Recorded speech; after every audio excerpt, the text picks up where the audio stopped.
Oi, gente, tudo bem? Meu nome é Thais Dias e eu tô gravando o segundo vídeo da disciplina de modelagem 3D, né, para avaliação, e é sobre a prática de docking. Só para relembrar um pouquinho, o que a gente fez antes na modelagem comparativa, a gente escolheu um modelo a partir do molde que a gente pegou no PDB para a gente continuar a disciplina, no caso, fazer agora a prática de docking. E o meu modelo escolhido foi o modelo que eu gerei no Modeler, né? Um dos modelos que eu gerei no Modeler. E o meu molde, o molde que eu peguei foi o molde da proteína LPLT2 de Leptospira interrogans, né? Esse é o ID do molde, né? E aí, a gente começou a prática de docking com a criação dos bancos de dados. Então, a gente utilizou o Drug Bank para pegar alguns fármacos, né? Para ser os nossos ligantes. Então, a gente monta uma pasta, né? Com os ligantes em 3 tipos de arquivos, em MOL2, PDB e SMILES. Já adianto que em PDB foi o que a gente utilizou, o tipo de arquivo que a gente utilizou para o docking. Só que a nível de curiosidade, a gente também colocou eles em outros tipos de arquivos, né, também. E a gente utilizou o Quimera para protonar esses ligantes em APH 7.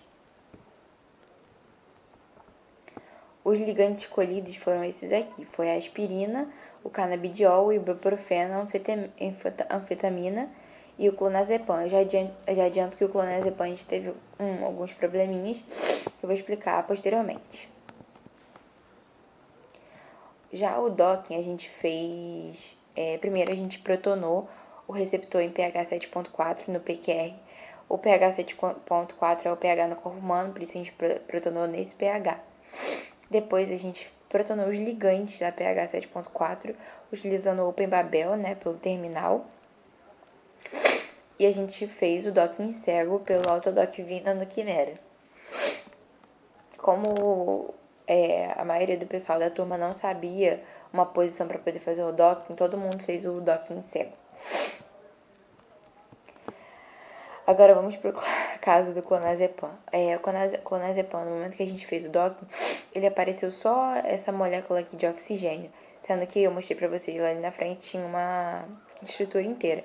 Só que quando a gente fez o docking, a gente acreditou que foi por conta do tamanho da estrutura, né, que o Autodoc Vina não conseguiu fazer o docking direito. Talvez a gente devesse ter feito o docking em outro lugar. E aí por isso aconteceu isso. E aí a gente não deu segmento com o clonazepam, a gente deu segmento com os outros 4. Mas aqui tá... Mesmo assim eu trouxe aqui o score que ele teve depois do docking, que a gente vê que foi muito ruim. E aí a gente vai pro começo dos ligantes que de fato a gente utilizou. Aqui foi a aspirina, né?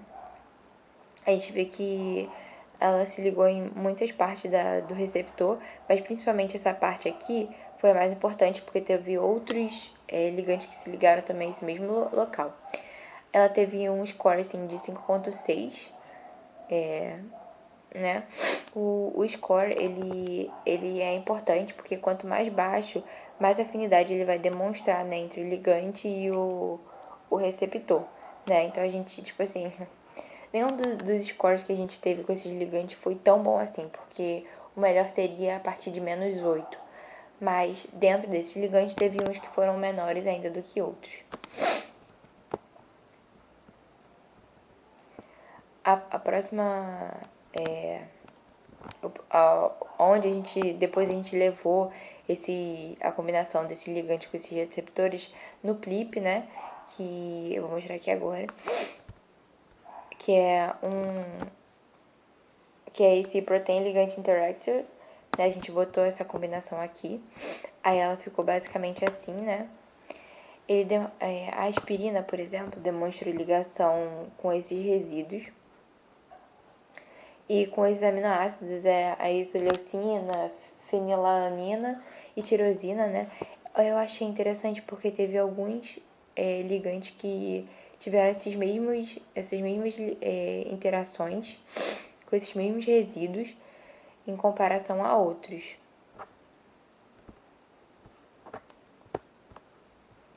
O próximo foi a anfetamina, que ela também se ligou nesse mesmo local que a aspirina tinha se ligado.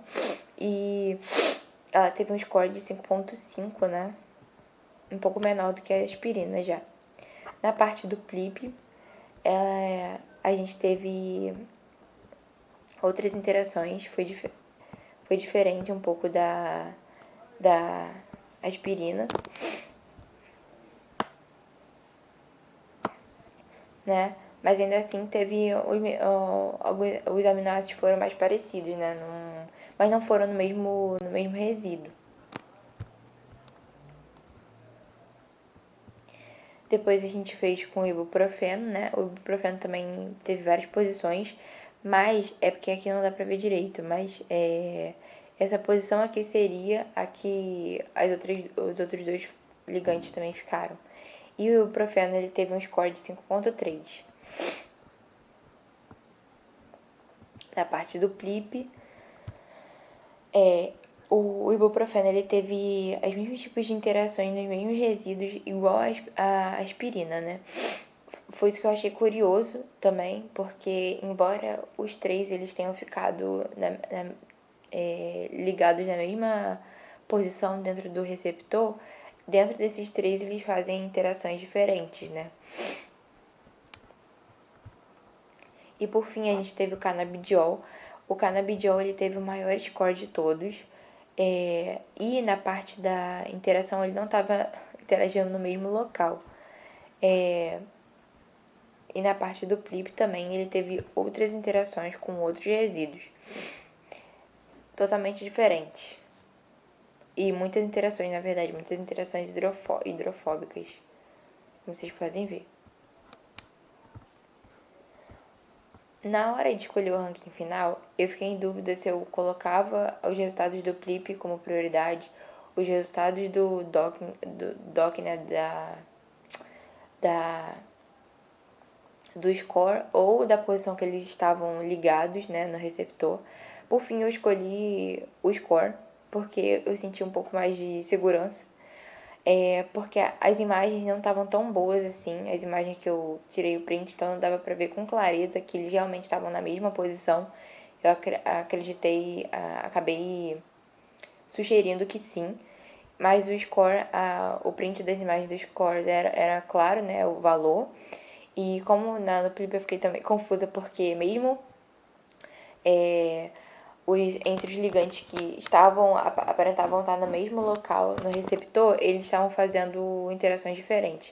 Então, para fazer o ranking final, eu preferi utilizar com base no score, né? O canabidiol teve um score menor, por assim dizer, e assim seguiu a aspirina, anfetamina e ibuprofeno. Eu botei o clonazepam aqui, só porque eu não quis descartar, mas o clonazepam, tipo assim, foi super fora. E se fosse também pelo score, ele seria o último do último mesmo. E é isso, gente. Obrigada.